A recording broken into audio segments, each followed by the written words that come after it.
सो मेरे प्यारे बच्चों, आज का डिस्कशन स्टार्ट करते हैं डैग हैमर्सकॉल्ड के कोट के साथ। डैग कहते हैं the United Nation was not created to take mankind to heaven but to save human kind from hell. तो देखो मेरे प्यारे बच्चों, अपने आप में ये जो कोट है सेल्फ एक्सप्लेनेटरी है। ये कहीं ना कहीं बात किसकी कर रहा है? ग्लोबल पीस की। किसकी बात कर रहा है? ग्लोबल पीस की, क्योंकि यूएन जो है उसका बेसिक काम क्या है? इस पूरे वर्ल्ड में जो है शांति को बनाए रखना, ग्लोबल पीस को बनाए रखना। ठीक है। और ग्लोबल पीस के अंदर आपको पता है ग्लोबल साउथ की जो वैल्यू है थोड़ी उभर के आ रही है, और ग्लोबल साउथ के अंदर हमारा इंडिया भी आता है। इसलिए जो आज का हमारा जो डेली डिस्पैच डिस्कशन है थोड़ा सा इम्पॉर्टेंट हो जाता है। स्टार्ट करते हैं। और स्टार्ट करने से पहले मैं बता दूं कि हमारा CAPF एग्ज़ाम जो है इसके लिए ये हमारा जो एडिटोरियल है ये इम्पॉर्टेंट है। तो ज़्यादा देरी नहीं करते, अपना डिस्कशन स्टार्ट करते हैं। अपने उद्देश्य के साथ हमारा एम क्या है मेरे प्यारे बच्चों? अपने नॉलेज पूल को बढ़ाना। ठीक है। नॉलेज पूल कैसे बढ़ेगा? नई नई जो इन्फॉर्मेशन है वो हमारे माइंड में जाएगी, क्लब होगी, एंगेज होगी, उसके बाद जो है हमारा डाइवर्सिफाई ऐसे निकल के आएगा। ऐसे ही हमारी नॉलेज पूल एनहेंस होता है। ठीक है। तो स्टार्ट करते हैं। ग्लोबल पीस, ग्लोबल साउथ, हमारा डेली डिस्पैच डिस्कशन। देखो आप सभी को पता है यूक्रेन के अंदर वॉर हो रही है। ठीक है। यूक्रेन और रशिया की वॉर हो रही है, और रशिया की और यूक्रेन की वॉर को 4 साल से ज़्यादा हो चुका है। और अभी एडिटोरियल में भी ये बताया और हमें भी पता है कि जो दोनों ही कंट्री है कहीं ना कहीं वो थक चुकी है। और इसी का रिजल्ट जो है वो क्या कि अभी वहाँ पे जो है फाइटिंग ऐसा इतनी नहीं हो रही। एक तरह का जो कह लीजिए बिना कहा हुआ सीज फायर वहाँ पे आ चुका है। ठीक है। अब रिसेंटली आपको पता है कि यहाँ इस यूक्रेन को लेके, यूक्रेन में जो वॉर हो रही है इसको लेके डील भी हुई थी, स्पेशली ब्लैक सी और एनर्जी वाले क्षेत्र के लिए। और ये जो हुई थी वो हुई थी सऊदी अरेबिया के रियाद में। USA के जो डोनाल्ड ट्रम्प हैं इन्होंने इनिशिएटिव करा था और प्रॉमिस भी करा था कि भाई जो वॉर है इसको एंड कर देंगे। तो ये क्या चीज़ है? ये हमारा यूरोप में क्या चल रहा है यूक्रेन और रशिया वाला, उसका थोड़ा सा सिनेरियो बताया है। और यहाँ पे यही डिस्कस करा है क्या कि वो लोग भी थक चुके हैं इस चीज़ से, लेकिन अभी तक जो है ऐसा कोई एक मिडिल पाथ, एक कोई ऐसा समझौता निकल के नहीं आ पाया है। अब ऐसा क्यों होता है कि जो यूएन, क्योंकि पीस कीपिंग जो फोर्सेज होती हैं, आपको पता है यूएन की पीस कीपिंग फोर्सेज है जिसके अंदर इंडिया की काफ़ी ज़्यादा फोर्सेज हैं। देखेंगे कितनी है कितनी नहीं है, लेकिन उसके अंदर यूरोपियन कंट्री की भी है। तो यूरोपियन कंट्री की जो पीस कीपिंग फोर्सेज हैं ये काम क्यों नहीं कर रही? तो देखो यहाँ पे बताया है क्या कि मैक्रोन हो गया फ्रांस, या स्टैमर हो गया UK, ये चाहते हैं कि ये जो वॉर होती है यूरोप में, जो यहाँ पे चल रही है यूक्रेन में, यहाँ पे जो है अपनी पीस कीपिंग जो फोर्स हैं वो भेजें शांति बनाए रखने के लिए। लेकिन जो रशिया है वो इसको स्ट्रांगली जो है अपोज कर रहा है। क्यों अपोज कर रहा है रशिया? देखो रशिया इसलिए अपोज कर रहा है क्योंकि जो जितनी भी मोस्टली जो यूरोपियन कंट्री है ये नाटो का पार्ट है। नाटो यूएन ने नाटो क्या है कि during the cold war era NATO और रशिया कह लीजिए कि नाटो जो जितनी भी कंट्रीज़ थी, यूरोपियन कंट्रीज, स्पेशली जो वेस्टर्न यूरोपियन कंट्रीज़ थी, उन्होंने अपना एक संगठन बनाया था कि एक पे अटैक होगा तो सब पे अटैक होगा वाला, उसे हम नाटो कहते हैं। और किसके अगेंस्ट में बनाया था? USSR के अगेंस्ट में, मतलब रशिया के अगेंस्ट में बनाया था। तो इसीलिए जो रशिया है वो यूरोपियन कंट्री की जितनी भी पीस कीपिंग फोर्स हैं उनको जो है वहाँ पे यूक्रेन वाले क्षेत्र के अंदर भेजने से थोड़ा सा डरता है, यूक्रेन वाले एरिया में भेजने से थोड़ा सा डरता है। क्यों? क्योंकि वो सोचता है कि ये क्या करेंगे, अपना जो इन्फ्लुएंस है वो यूक्रेन में लेके आ जाएंगे। इसलिए जो है ये सारी चीज़ हो रही है। और रशिया के फॉरेन मिनिस्टर ने भी ये कहा अगर ऐसा होता है तो ये जो सिचुएशन है ये बेटर नहीं होगी, मतलब और बद से बदतर हो जाएगी। तो और पीपल जो यूरोप के अंदर लोग रहते हैं वो भी जो है अपने सोल्जर्स को यूक्रेन में भेजने के लिए सहमत नहीं है, सपोर्ट नहीं करते। अब बात रही US मिलिट्री हेल्प की, तो देखो ट्रम्प का जो है राज चल रहा है, तो US की मिलिट्री हेल्प जो है अब रिलायबल नहीं है। ये हमारे एडिटोरियल में भी बोलते हैं और हमें भी पता है कि पूरे वर्ल्ड में क्या चल रहा है। टैरिफ वॉर चलती रहती है, फ्रंट पेज पे डेली आता रहता है। तो लास्ट टेन्योर जो था ट्रम्प का उसमें भी यही हुआ था, इंडिया को भी इकोनॉमिकल जो है लॉस होगा। तो ये सारी चीज़ें क्या हैं? ये सारी चीज़ें बता रही है कि यहाँ पे जो पीस कीपिंग फोर्स हैं यूरोपियन कंट्रीज़ की और जो US की जो मिलिट्री है, ये पूरे वर्ल्ड के अंदर जो शांति बनाए रखने का जो वादा करती थी कभी, अब ये जो वादा है ये निभा नहीं रही है। ठीक है। ये सारी चीज़ें यहाँ पे दिखा रही हैं। ठीक है। ये भी हमें भी समझ आ रहा है। अब यहाँ पे ग्लोबल साउथ जो है वो बेटर चॉइस कैसे है इन सिनेरियो में? अगर वर्ल्ड में कोई वॉर हो जाती है जैसे हमारी यूक्रेन रशिया में हो रही है, या फिर बोल लीजिए हमारी इजराइल और पैलेस्तीन में होती है, यहाँ पे ये जो ग्लोबल साउथ है कैसे बेटर रोल प्ले कर सकता है, कैसे जो है पूरे वर्ल्ड की चॉइस बन सकता है? तो सबसे पहले ग्लोबल साउथ को देखते हैं। ग्लोबल साउथ के देशों में आता है हमारा अफ्रीका, एशिया और लैटिन अमेरिका। ठीक है। ये सारे जो एरिया आते हैं, ये सारे जो देश हैं ये कहीं ना कहीं न्यूट्रल है। जैसे यूरोपियन कंट्रीज है, ये न्यूट्रल थोड़ी ना है, ये तो नाटो की मेंबर है।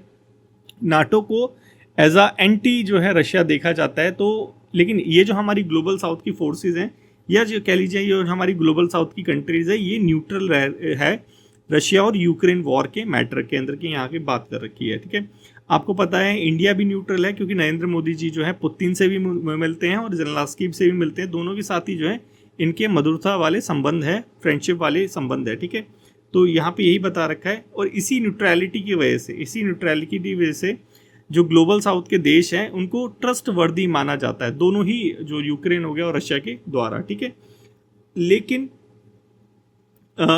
और एक चीज़ और है कि हमारी जो कंट्री है ग्लोबल साउथ की, जिसमें इंडिया भी आता है, अफ्रीका, एशिया, लैटिन अमेरिका, इनके पास एक्सपीरियंस भी है। जैसे कई कई डेंजरस एरिया है, जैसे वहाँ पे हमारी पीस कीपिंग फोर्सेज हैं, जैसे सोमालिया और सूडान हो गया, और आपको पता भी होगा इंडियन ओशन रीजन के अंदर भी जो है हमारी फोर्सेज काम करती है।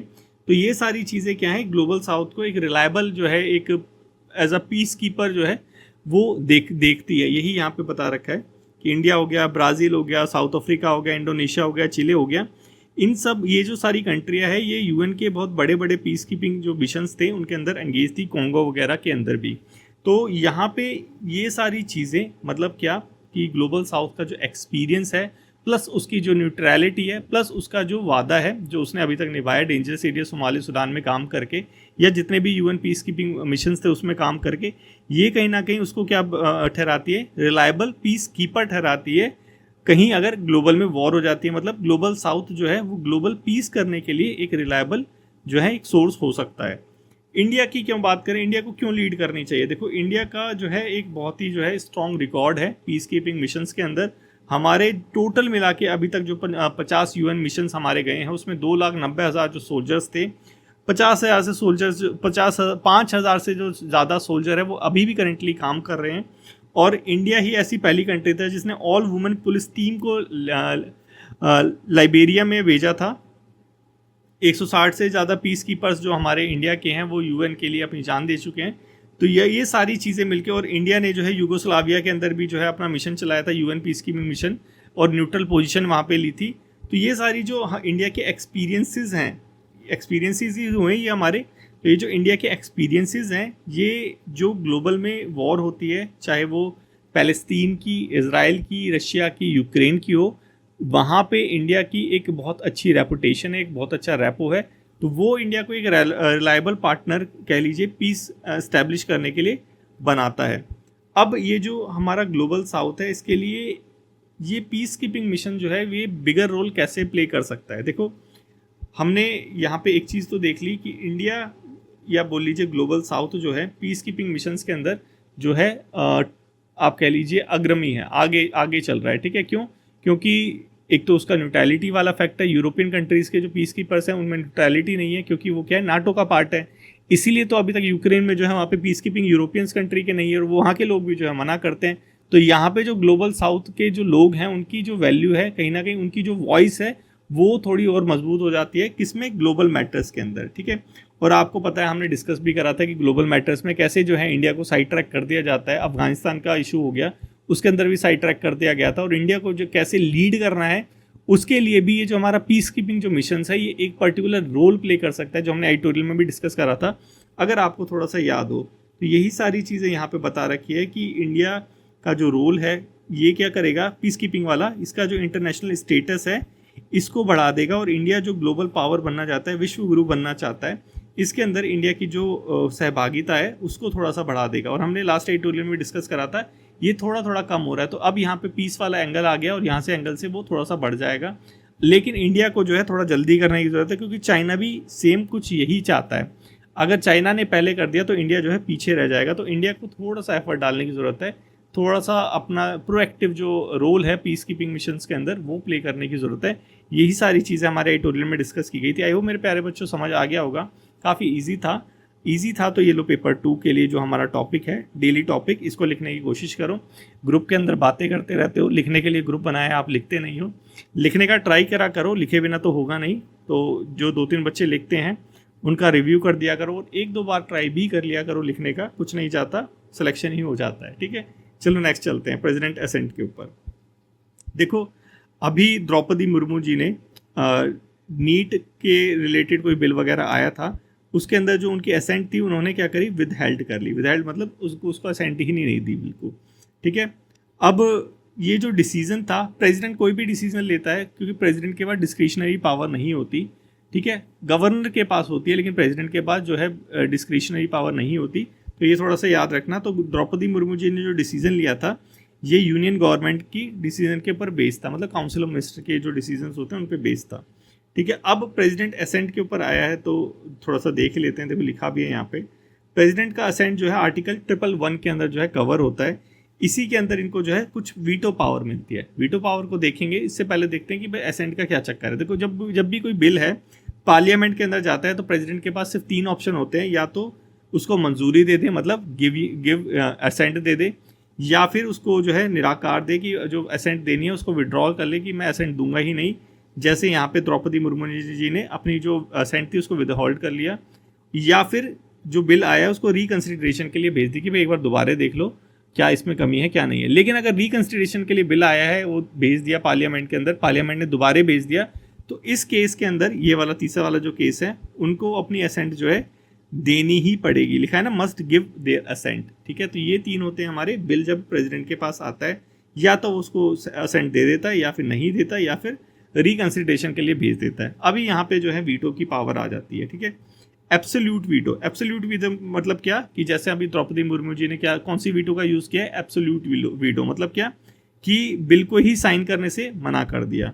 दूसरी वीटो क्या होती है हमारी, सस्पेंशन वीटो। सस्पेंशन वीटो क्या होती है, वही रिकंसिडरेशन वाली कि जो बिल आया था उसको वापस पार्लियामेंट के अंदर भेज दिया कि एक बार दोबारा देखो। लेकिन ये जो सस्पेंशन वीटो है ये ओवर रिडन है, क्योंकि अगर एक बार दोबारा रिकंसिडरेशन के बाद बिल आ गया प्रेसिडेंट के पास तो उन्हें उस बिल के ऊपर असेंट देनी ही पड़ेगी। थर्ड आती है हमारी प्रेसिडेंट के पास पॉकेट वीटो। पॉकेट वीटो मतलब क्या कि उनके पास बिल आया वो ठंडे बस्ते में रख के अपना भूल गए, ठीक है। ऐसा हुआ है कौन से केस के अंदर हुआ था, वो केस जो है कमेंट बॉक्स में कमेंट करो, लक्ष्मीकांत के अंदर लिखा हुआ है, ठीक है। कमेंट बॉक्स में कमेंट करो।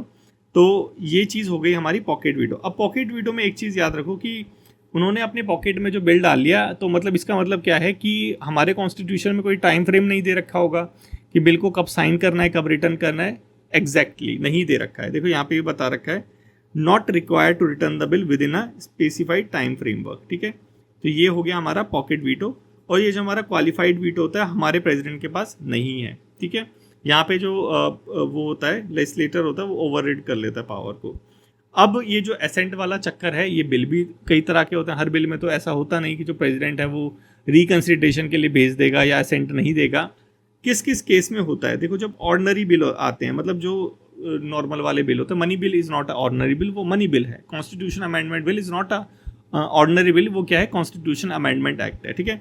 तो जो ऑर्डनरी बिल होता है उसमें असेंट देते हैं, नहीं भी देते जैसे अभी नहीं दिए, या फिर रिकंसिडरेशन के लिए भेज देते हैं। मतलब वही जो हमारे प्रेसिडेंट के पास वीटो है, तीनों वीटो का वो यूज़ कर सकता है, ठीक है।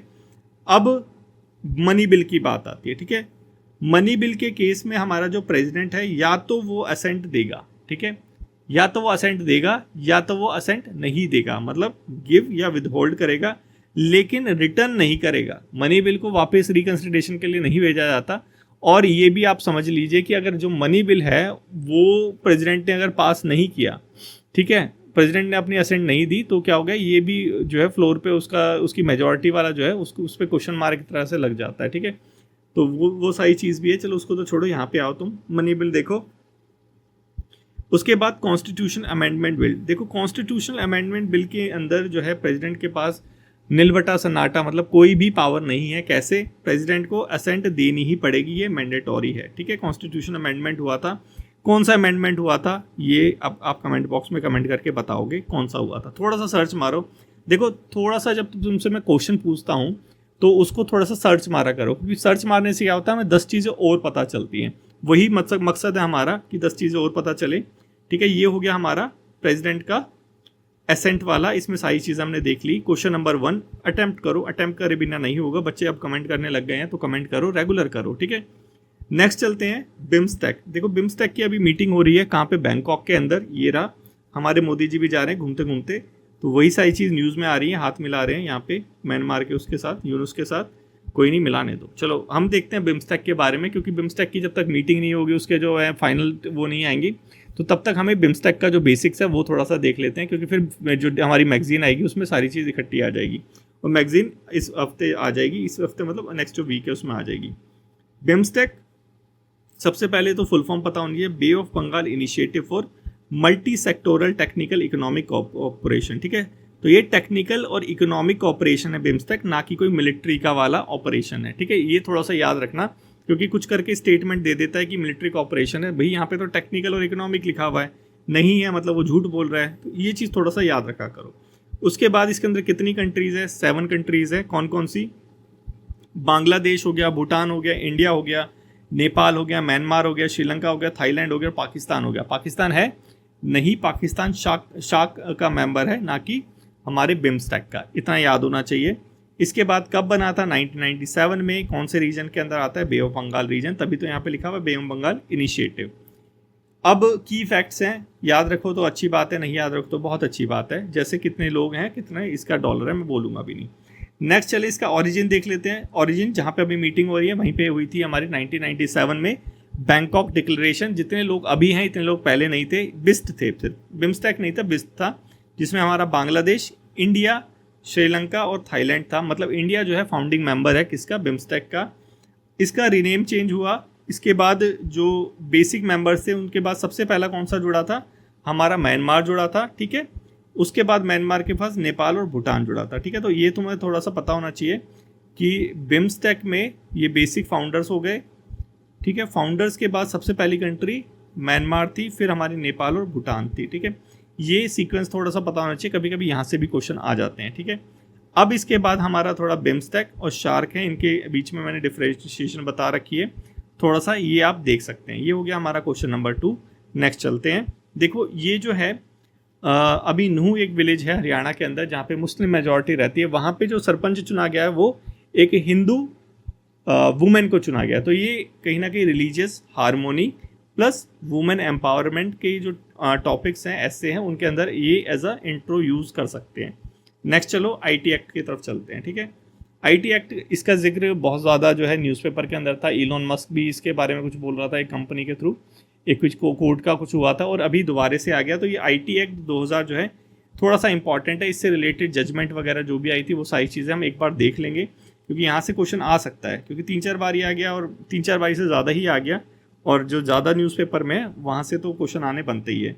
दिल्ली हाई कोर्ट ने अभी बेसिकली जो विकीपीडिया के अंदर कंटेंट था उसको थोड़ा सा क्वेश्चन मार्क किया है। वहाँ पे एशियन न्यूज़ इंटरनेशनल का जो विकीपीडिया पेज है उसके अंदर कुछ डिफेमेटरी जो इंडिया के रिगार्डिंग कुछ चीज़ें बोल रखी थी, तो उसको लेके कुछ कंसर्न था। तो विकीपीडिया ने बोला कि भाई मैं तो इंटरमीडिएरीज हूँ, आईटी एक्ट के अंदर मेरी तो कोई रिस्पॉन्सिबिलिटी नहीं है। तो हमारे कोर्ट ने उसको फटकार लगाई, वो सारी चीज़ें थी। ठीक है, तो वो तो चलो बोल बच्चन है, चल रहा है। हम देखेंगे यहाँ पे, इसका नाम याद रखना, Asian news international Wikipedia page. ठीक है, आईटी एक्ट 2000। ठीक है, बनाया किस लिए गया था? साइबर क्राइम और इलेक्ट्रॉनिक कॉमर्स के लिए। ठीक है, any cyber crime involve a computer और नेटवर्क। साइबर क्राइम मतलब जहाँ पे कंप्यूटर और नेटवर्क का यूज़ करके कोई क्राइम हो जाए, वो है हमारा साइबर क्राइम। अब इसके फ्लॉज देख लेते हैं, फ्लॉज के थ्रू इसके जो सेक्शंस है वो भी देख लेंगे। इसके अंदर ट्रांसपेरेंसी को लेके बहुत ज़्यादा जो है चर्चा में रहता है ये हमारा आईटी एक्ट। हमारे इलोन मस्क ने भी इसी वजह से इसको लेके आया था कि इसका जो सेक्शन 69A है, ये 69A जो है गवर्नमेंट को पावर देता है कि कोई भी जो ऑनलाइन कंटेंट है उसको ब्लॉक कर सकता है।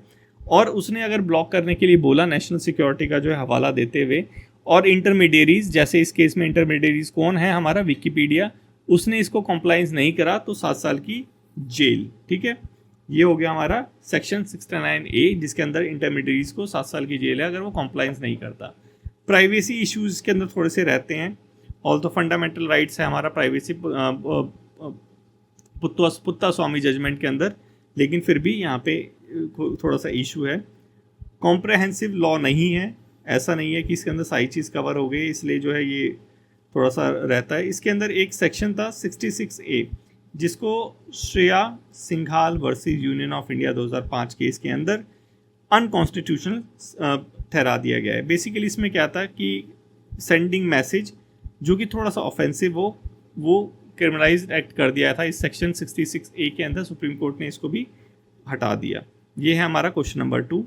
थोड़ा सा पढ़ो और देखो कुछ समझ आया नहीं या नहीं आया, थोड़ी थोड़ी बेसिक चीज़ें समझनी है। चलो आगे चलते हैं। अच्छा इतना ही था। अब थोड़ा सा MCQs देख लेते हैं कल वाले, क्योंकि MCQs को करना थोड़ा सा इंपॉर्टेंट है। एक्सियोम 4 ये क्या चीज़ है?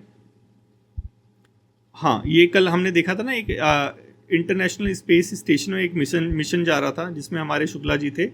ऐसे ही तो देखा था ना हमने, शुक्ला जी करके कुछ थे वहाँ पे। ऐसे ही याद रहता है, आप सोचो कहीं कि Shubhanshu Shukla captain, group captain, ऐसे नहीं याद रहता। ठीक है, थोड़ा सा फनी वे में हम जब याद करते हैं तो चीज़ें याद रह जाती हैं। इवन एक बार जब मैंने एक इंटरव्यू देख रहा था एक IAS ऑफिसर का, उसने बोला था कि उसने एक अंटी करके एक चीज़ याद करी तो पेपर में आ गई, उसका टिक हो गया। तो ऐसे यही याद करने का तरीका होता है। लेकिन हम जब बड़े हो जाते हैं, काफ़ी ज़्यादा मैच्योर हो जाते हैं और इन सब चीज़ों को थोड़ा ऑकवर्ड वे समझने लग जाते हैं, लेकिन इसी से लर्निंग होती है। इसीलिए बच्चे जो हैं बहुत ज़्यादा लर्न कर लेते हैं और बड़े जो हैं वो लर्न नहीं कर पाते।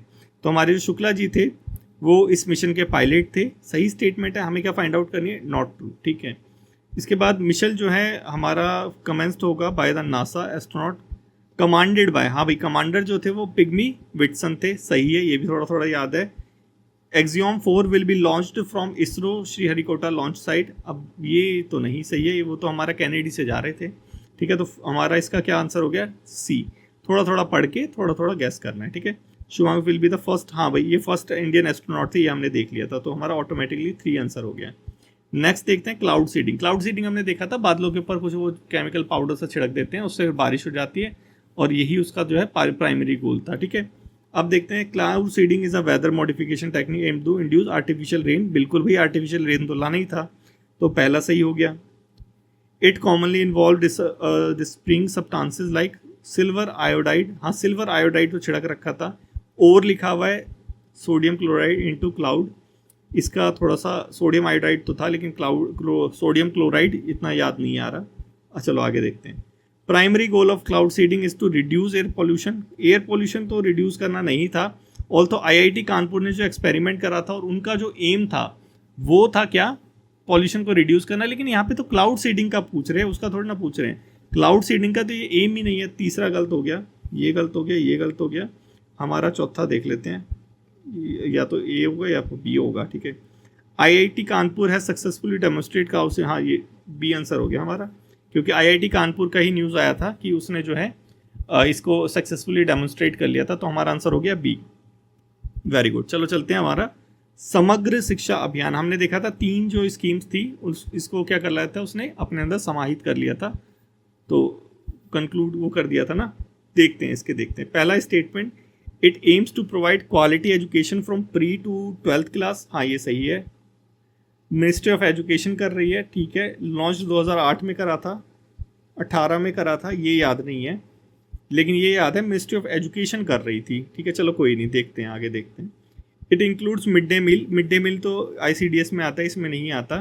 तीसरा गलत है, ये गलत, ये गलत, ये गलत, ये आंसर हो गया। ठीक है, मिड डे मील तो ICDS प्रोग्राम में आता है, वो जो इंटीग्रेटेड चाइल्ड डेवलपमेंट स्कीम थी, इसमें नहीं आता था समग्र शिक्षा में। और हमने देखा था समग्र शिक्षा जो प्रोग्राम था उसके अंदर ICDS वाला इंक्लूड नहीं हुआ था, तो ये ऑटोमेटिकली हमारा गलत हो गया। बड़ा चालाक है। ठीक है, वो तो मैं ही था वैसे तो चालाक तो इसमें, लेकिन चलो ठीक है, ये हमारा आंसर हो गया।